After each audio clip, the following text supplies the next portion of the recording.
Hello everybody, thanks for coming to see another video.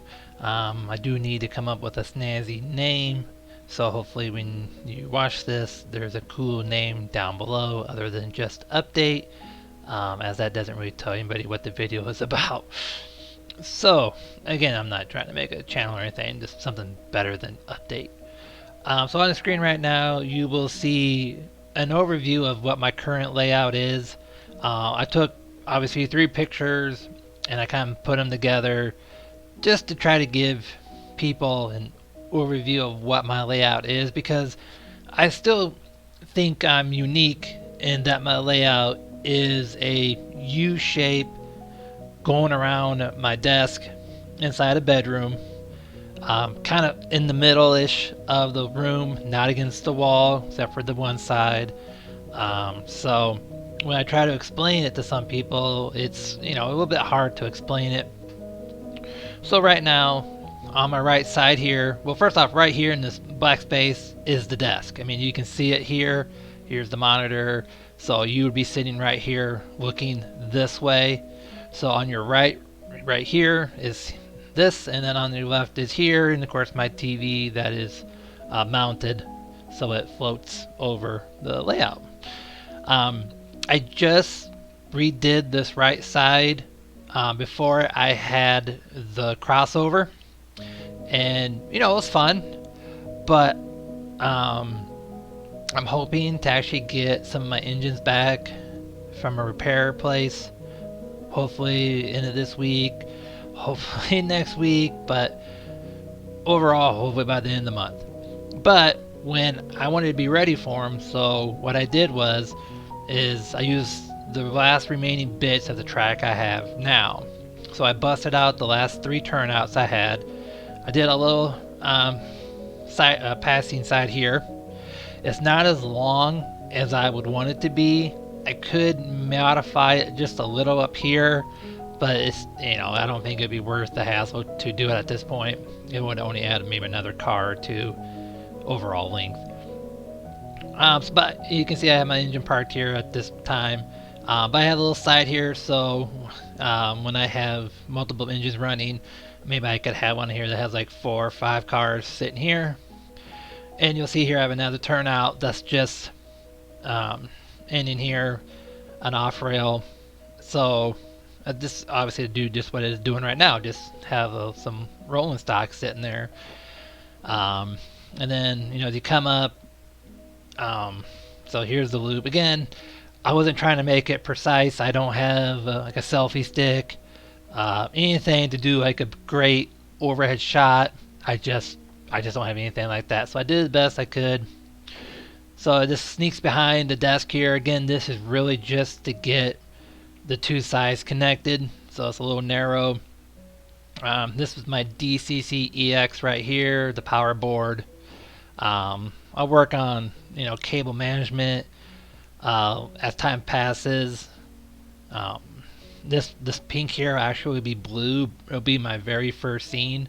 I'm going to get another bridge and a couple pieces of the viaduct, and then this will be blue and have little guys out on boats. So that'll be actually my very first scene.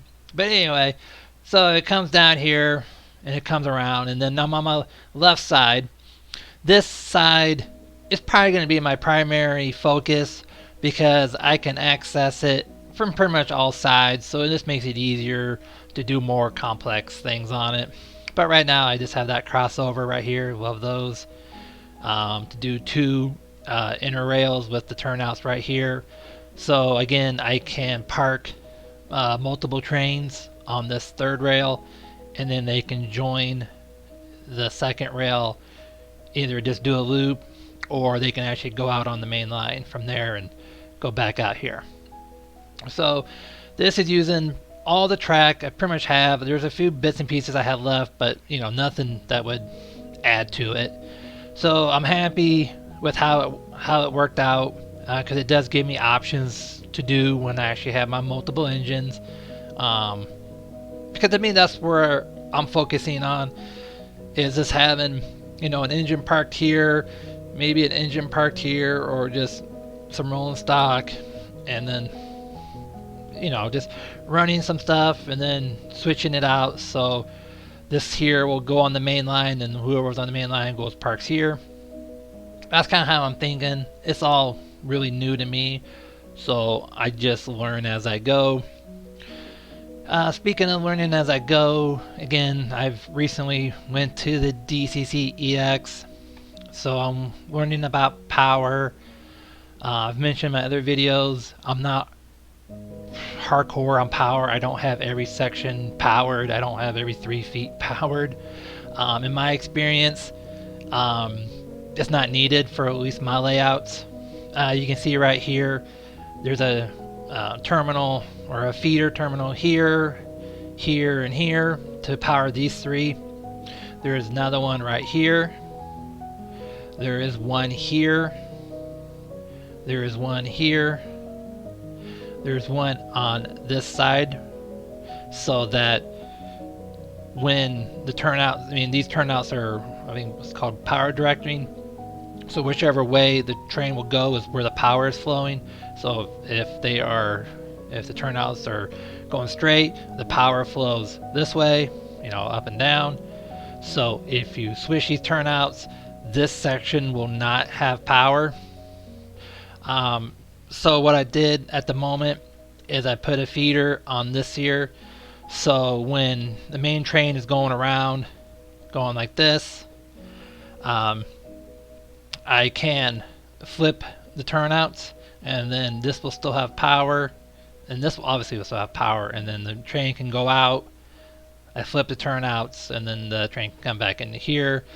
I just threw that there because the power connector is right here, so it was just a real easy power thing to add. I can add another power feeder right here, right below the turnout. I thought about putting a feeder on this section here, but since I only have the one engine, it's not terribly convenient to test all the electrical options. Yes, I do have a multimeter, but this part here is roughly 4 feet from where I can stand, and stretching that far would be a real pain. So I'm just simply going to wait till I get another engine to test how all that power works, and then make adjustments as needed. But as it is stands, it's all powered, no problems for the one engine, flipping the tracks, yada yada. So until I can get my infusion of money, this is pretty much going to be the layout. I might, down the road, if it's looking like it's going to be longer to get that money to buy more track, I might see about refreshing this whole layout. But at this moment, I'm not too concerned. So regarding the future layouts, so this would be what the left side is. As I said, the more focus. So I will have some turnouts here, and in a couple. I could put industry there, but yeah. But again, I'm not, I'm new to this, so I don't know if this would cause electrical issues. So I'll just work on it. If it comes to it where this connecting to this causes electrical issues, then I'll just remove this part. I thought it would be just a nice option, but if it causes electrical issues, it'll go, because the main thing I want is a continuous loop on the outer rail. I did run out of free sections on SCARM, so that's why you don't see the right side. I got some quirks about SCARM that I'm not 100% sure I want to pull the trigger on the license, so I just do them independently left and right. Anyway, so I do have a contingency plan. If this does cause an electrical problem, that will be removed, and obviously the turnouts here and here might just be switched out for straight pieces, or I may put this as just a as a side rail, ending here or such. I don't know, but I do have thoughts in case that's an issue. But otherwise, I believe the rest of this Is nothing special for the electrical hookups. So I do like it. I can put, buildings and scenery and stuff in there whenever I'm ready. Still some room here for that on the edges. Obviously, tons of here. So that's pretty much the left side. It's pretty much locked in stone. I don't think I can do any more to this space to maximize the rail. To me, rail is the most important. The more rail, the more fun for me.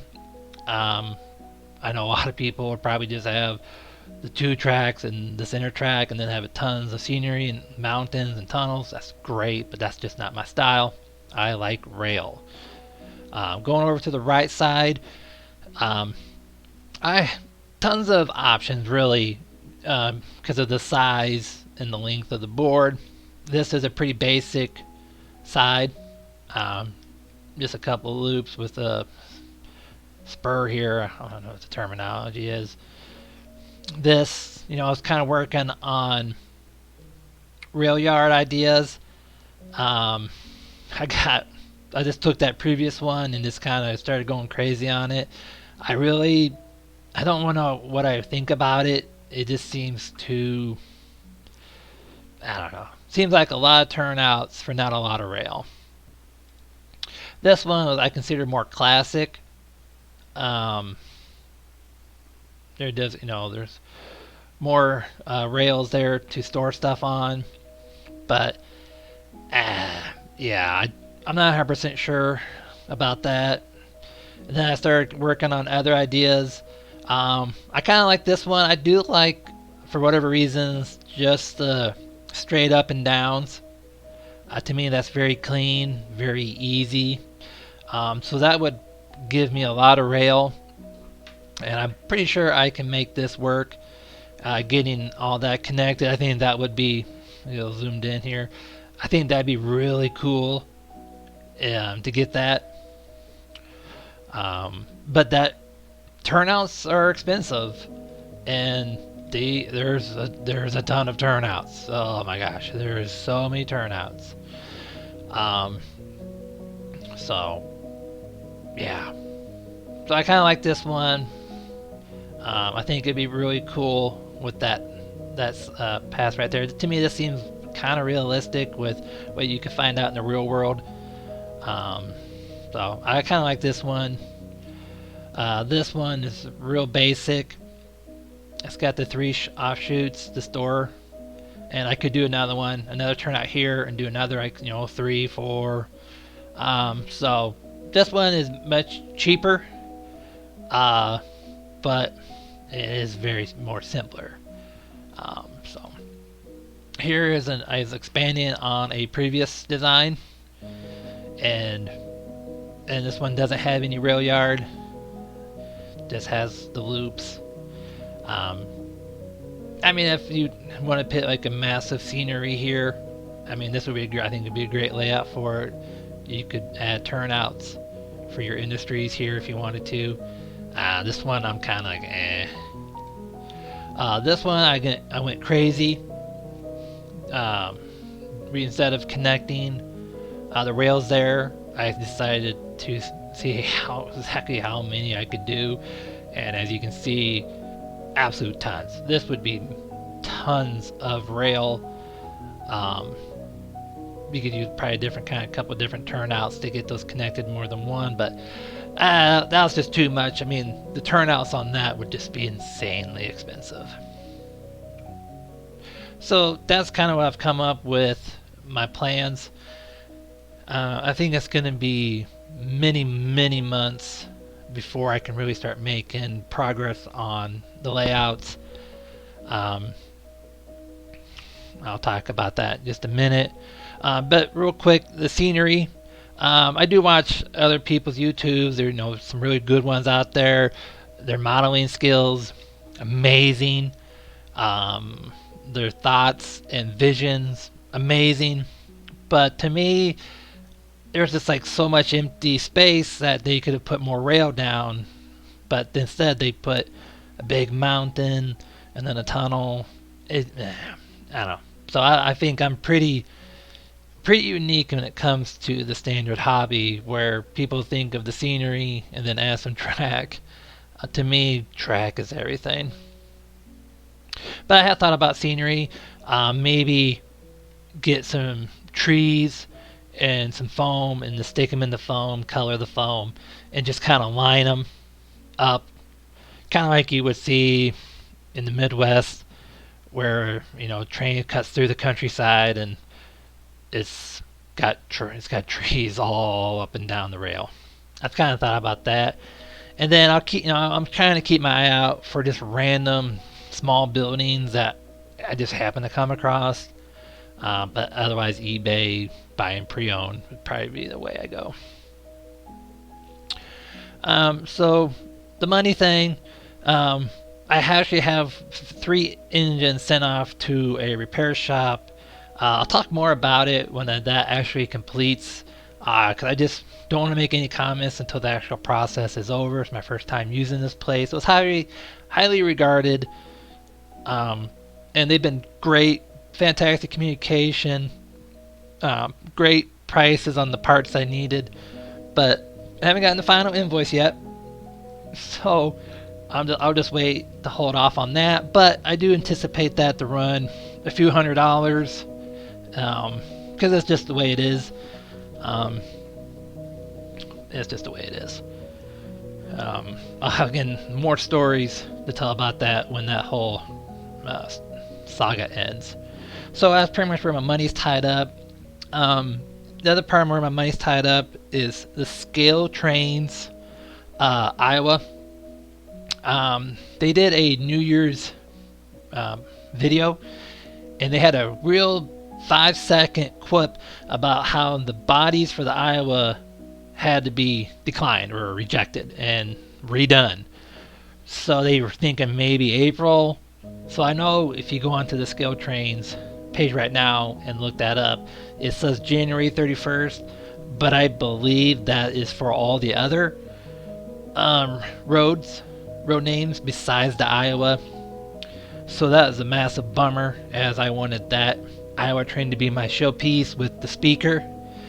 And it definitely seems that pretty much almost every DCC engine that comes out now is speaker equipped, DCC sound equipped. So it may not become the showpiece soon, or later on, because pretty much every DCC will come with the speaker and sound, unless you obviously buy the DCC ready and do your own decoder. So that's kind of where my money's all tied up now, is in engines. But hopefully middle of the year, fall, I can start putting some money down on track. Regarding the scenery again, and I have those guys who do those great videos. They explain how each section of their train or their layouts has a line of sight break, so that each scene, you don't know when the train is coming. So it'd be a mountain, a tunnel, a hill, where it blocks your view of the train. I tried that using temporary things like boxes and bags. They weren't. Brown layout with a brown bag, it doesn't exactly pop out like if you used a hot pink bag. So it wasn't necessarily the color. It was just, I like to see the trains. I don't want them hidden. It doesn't excite me to sit there waiting for the train to come around the boxes and, oh, there it is. I want to see the train. So, yeah, the line of sight thing doesn't work for me. I want to see the train. I did want to point out, if you're new to trains, or especially in scale, there's tons and tons and tons of resources for HO. It's the most popular, blah blah blah. But for in scale, to find a dedicated source of information, you look at the name of this, you're not thinking trains, you're thinking maybe Halloween.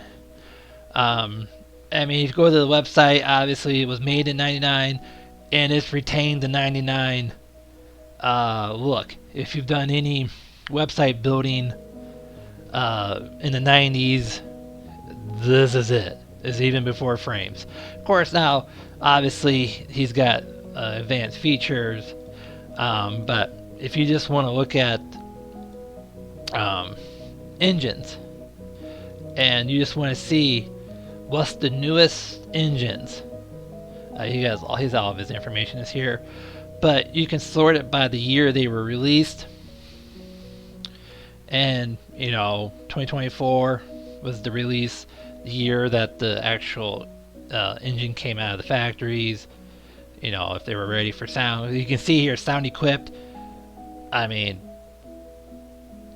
it's crazy now. They're all coming sound equipped. So if you like it or not, if you want to buy the DCC ready version and do your own decoder. But anyway, so I thought, this is a great source of information if you just want to view. It's a very extensive library of engines that he's actually but tested. And again, he goes into all details of that. But, just a fantastic source. I assume a lot of this information for these N scales apply to the HO as well. But it's just nice that there is a very good website dedicated to N scale. So I just wanted to point that out. So that's pretty much it. I got my layout ready for my trains or my engines when they come back. I'm very, very excited to start running multiple engines on my DCC-EX layout. I did run multiple trains in the old days on the DC, and that was good for a while, but again, as I said, I hit a ceiling and I needed to either evolve or just stop doing it. So I'm very excited to get get a lot of the rolling stock out, because in the past I would just kind of like do a rotation like this, 8 to 12 cars. I did it for a while. Okay, they go back in a box and then I get some more. That way I could change it up. But soon I will have enough engines where they all need their own rolling stock. And then again, as I said, I got the areas where they can sit on the track. Start doing some great things that I have not done before. So very, very excited for the future.